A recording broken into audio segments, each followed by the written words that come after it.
জয় শ্রী হরি শ্রী বিষ্ণু নারায়ণ। আজকের বিষয়, কুকুরের থেকে আমরা অনেক সংকেত পাই। কুকুর যেমন ভালো তেমন মন্দ। দেখুন, পশু পাখি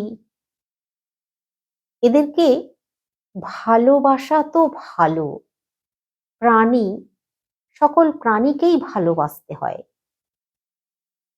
কিন্তু প্রাণীদের থেকে আমরা যে শুভ অশুভ কিছু সংকেত পাই, এগুলো কিন্তু প্রাণীদের কোনো দোষ নয়।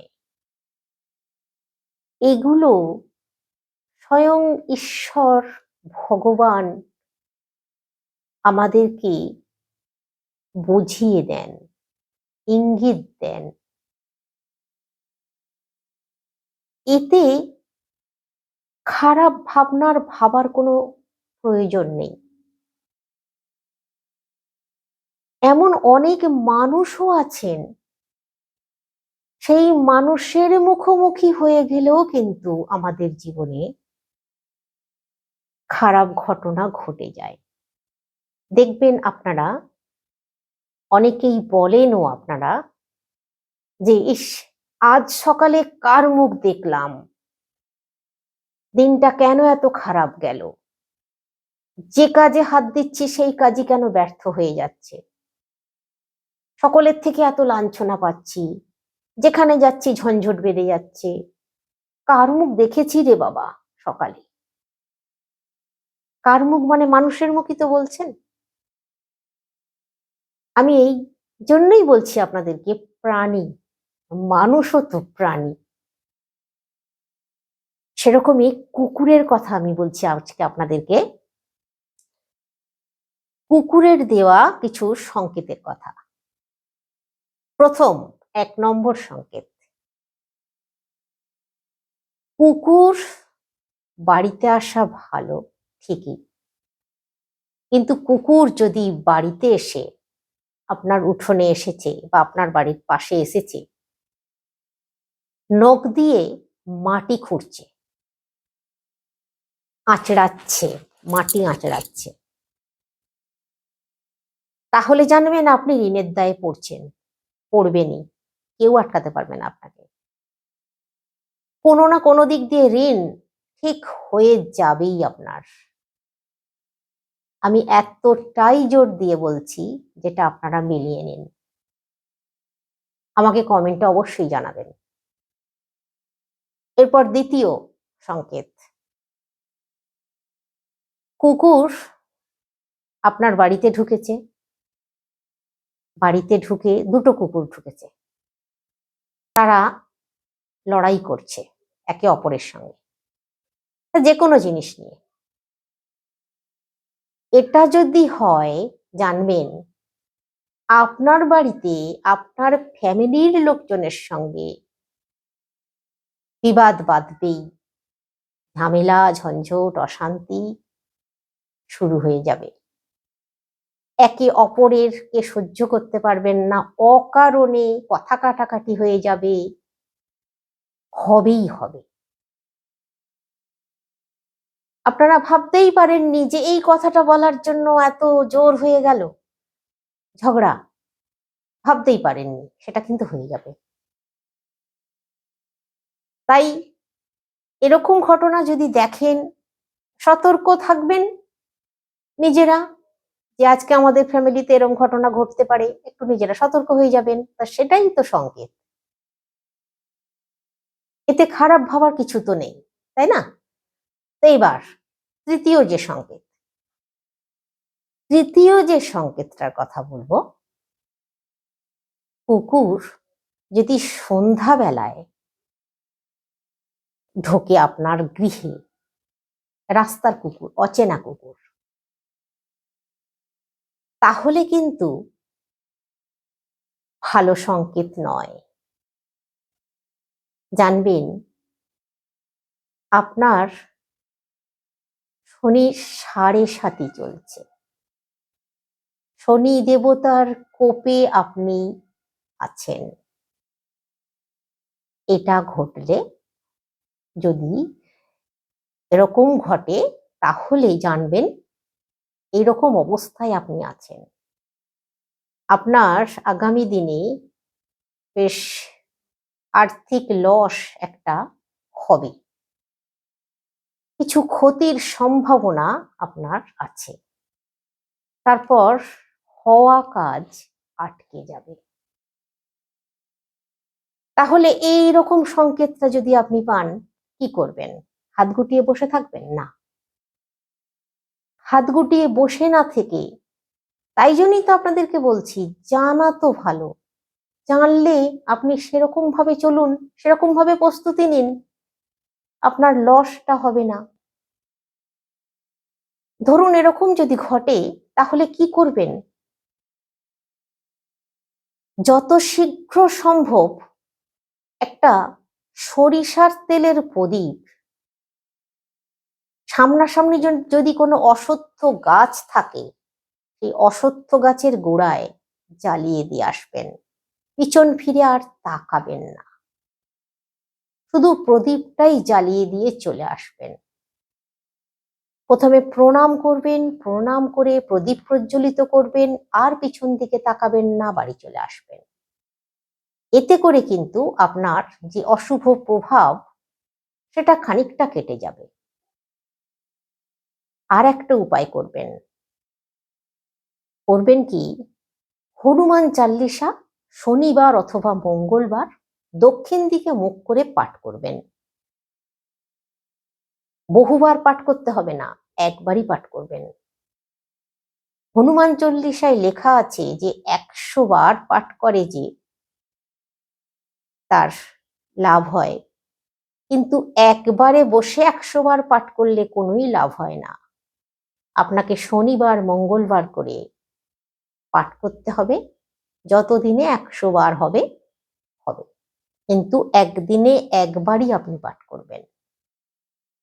এবার যে কুকুরের সংকেতটা বলছি, কুকুর আপনার গৃহে ঢুকেছে, গৃহে ঢুকে কিছু খাবারের জন্য আপনার দিকে তাকিয়ে আছে, খাবার চাইছে। অবশ্যই তাকে খেতে দেবেন, রুটি বিস্কুট হাতের কাছে যা থাকবে দেবেন, আর একটু জল রেখে দেবেন, একটু জল দেবেন। এটা যদি করতে পারেন, 100% আপনি সমস্ত কাজ সফলতার সঙ্গে করবেন। ব্যবসা করছেন, উন্নতি করবেন, চাকরি করছেন, উন্নতি করবেন।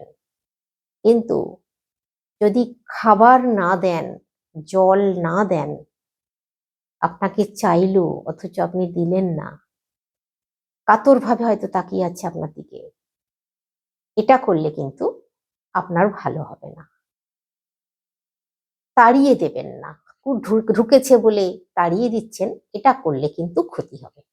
এরপর সংকেত যেটা, সেটা বলি। মনে করুন কুকুর আপনাকে দেখে লেজ নাড়ছে, কোথাও যাচ্ছেন আপনি বা বাড়ির সামনে বেরিয়েছেন, আপনাকে দেখে লেজ নাড়া দিচ্ছে, আপনি দেখলেন, জানবেন খুব ভালো সংকেত এটা। এরকম আপনার আর্থিক একটা যোগ আছে, সেই মুহূর্তে একটা আর্থিক প্রাপ্তি আছে। তো এই যে কুকুরটা আপনাকে দেখে খুশিতে লেজ নাড়াচ্ছে, যদি রাস্তাঘাটেও লেজ নাড়ে আপনাকে দেখে, হয়তো আপনি কোনো দোকানে কিছু কিনছেন, তখন আপনার পাশে কুকুরটা গেছে, লেজ নাড়ছে। যদি কিছু সম্ভব হয় কোনো খাবার কিনে দেওয়ার, কিনে তাকে দিন, পাউরুটি বিস্কুট কেক, হাতের সামনে যা আছে কিনে কুকুরটাকে দিন। অর্থপ্রাপ্তি আপনার হবেই হবে, আমি এতটাই জোর দিয়ে বলছি।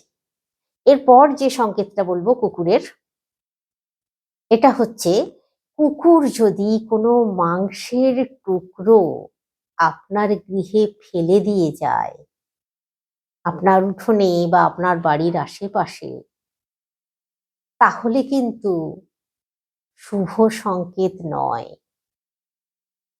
এটা অশুভ সংকেত বহন করে। চেষ্টা করবেন, যদি দেখছেন যে কুকুরটা মাংসের টুকরোটা নিয়ে এসে ফেলছে, তৎক্ষণাৎ ওকে লাঠি দেখিয়ে মুখে করে ওই মাংসের টুকরোটাকে নিয়ে যেতে বাধ্য করাবেন। কুকুররা বোঝে। মারবেন না, বাধ্য করাবেন। যদি নিয়ে চলে যায় ঠিক আছে। আর যদি দেখলেন মানে কুকুর ফেলে দিয়ে কুকুর পালিয়ে গেল, চলে গেল আপনার গৃহে, আপনার উঠানে, তাহলে জানবেন আগামী দিনে আপনার গৃহে কোনো না কোনো ব্যক্তি অসুস্থ হবে। আপনার গৃহে একটু ঝগড়া অশান্তি লেগে থাকবে, অসুস্থতা থাকবে, একটু গন্ডগোল চলবে। বড় ধরনের হয়তো ক্ষতি হবে না। এবার যে সংকেতটার কথা বলবো, এই সংকেতটা হচ্ছে কুকুর আপনার গৃহে হয়তো আপনি পুষেছেন, কুকুর পুষেছেন। অনেকেই তো কুকুর পোষে, ভালোবাসে কুকুর পুষতে। আমি এক্ষেত্রে বলে দিই আপনাদেরকে, এই পোষা কুকুর আপনারা হয়তো বাড়ির বাইরে সকলে মিলে চলে গেছেন, কুকুরটা একা আছে, কুকুরটা কাঁদছে, এটা কিন্তু খুবই খারাপ। তাই চেষ্টা করবেন কুকুরকেও সঙ্গে করে নিয়ে যাওয়ার। আমার কথা আপনারা মিলিয়ে নেবেন। কুকুরকে একা একা রেখে গেছেন আর কুকুর ঘন্টার পর ঘন্টা কেঁদে যাচ্ছে, এতে করে কিন্তু আপনার গৃহে চরম অমঙ্গল দেখা দেবে। আপনার গৃহে আপনার সন্তানেরা ভালো থাকবে না, নিজেরা নিজেদের মধ্যে লড়াই করে মরবে। আর আপনিও অসুস্থ হয়ে যাবেন কিছুদিনের মধ্যেই। তাই বলছি, কুকুর পুষলে কুকুরটাকে বাড়িতে একা একা রেখে দিয়ে না যাওয়াই ভালো, সঙ্গে নিয়ে যান। অথবা তার জন্য ব্যবস্থা করে যান কারোর, একা যেন না থাকে আর না কাঁদে। খুবই খারাপ সংকেত বহন করে, যতই আপনার পোষা কুকুর হোক। এবার যে সংকেতটার কথা বলি, কুকুর যদি গা চেটে দেয়। অনেক সময় দেখা যায় আপনারা বাজারে হাটে গেছেন, আপনার পাশে কুকুর ঘুরছে, আপনার হাতটা হয়তো এরকম ভাবে আছে, আপনার হাতটা চেটে দিল, কি আপনার পায়ের পাটা একটু চেটে দিল। অনেকে ভয় পেয়ে যান, ঘেন্না পান, বা অনেকে মনে করেন অশুভ।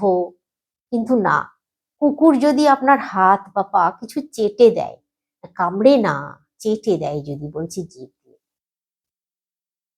এটা আবার ভালো সংকেত বহন করে।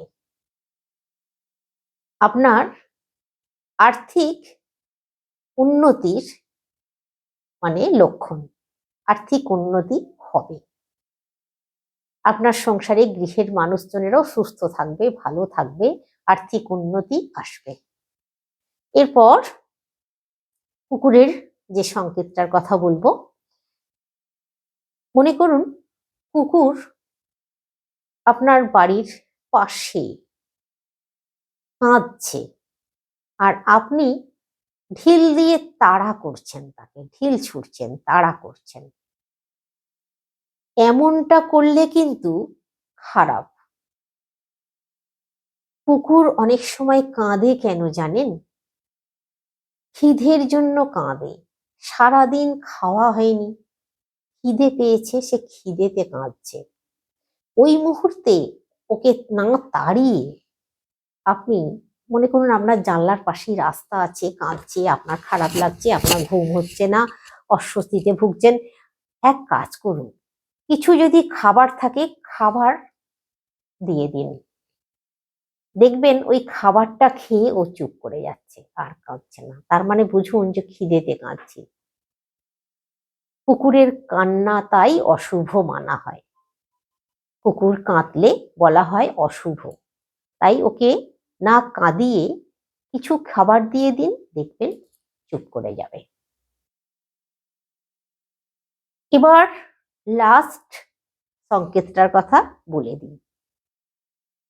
আপনার বাড়িতে এসে যদি কোনো কুকুর মারা যায় আপনার বাড়িতে, বা রাস্তায় একটু দূরে আপনার বাড়ি থেকে কুকুর মারা গেছে, হয়তো বাড়িতে যেটা মারা যায় সেটার কথা আগে বলি। বাড়িতে মারা যায় যদি কুকুর, ওই কুকুরটাকে আপনারা মাটির তলায় পুঁতে দেবেন, বাইরে কোথাও নিয়ে গিয়ে। এটা করলে ভালো। আর যদি না করতে পারেন, শ্মশানের পাশে আরে দিয়ে আসতে পারেন। কিন্তু বাড়িতে কুকুর মরে গেলে, আমি যেটা মেন কথা যেটা বলতে চাইছি আপনাদেরকে, বাড়িতে এসে যদি কুকুর মরে যায় বা বাড়ির পোষা কুকুরও যদি মরে যায়, তাহলে অন্ততপক্ষে 5 জন ব্রাহ্মণকে ভোজন করাবেন। না হলে কিন্তু আপনার গৃহে অমঙ্গল দেখা দেবে। অন্ততপক্ষে 3 জন বা 5 জন ব্রাহ্মণকে কিছু ভোজন করিয়ে দেবেন, আর কিছু দক্ষিণা, কিছু টাকা তাদের হাতে দিয়ে দেবেন। এতে করে কুকুরের আত্মাটাও শান্তি পাবে, আর আপনার গৃহেও মঙ্গল আসবে। কাছাকাছি যদি কুকুর মরে আর দুর্গন্ধ বাড়িতে আসে, এটাও কিন্তু খুব খারাপ সংকেত বহন করে। তাই কাছাকাছি কুকুর মরে গেলে তার সৎকারের ব্যবস্থা করিয়ে দিন। এটা করলে শুভ। তো আজকে আসছি, সকলে সুস্থ থাকুন, ভালো থাকুন। শ্রীহরি শ্রী বিষ্ণু নারায়ণের কৃপায় একবার হলেও কমেন্টে লিখুন, জয় শ্রীহরি শ্রী বিষ্ণু নারায়ণের জয়। সকলের মঙ্গল হবে।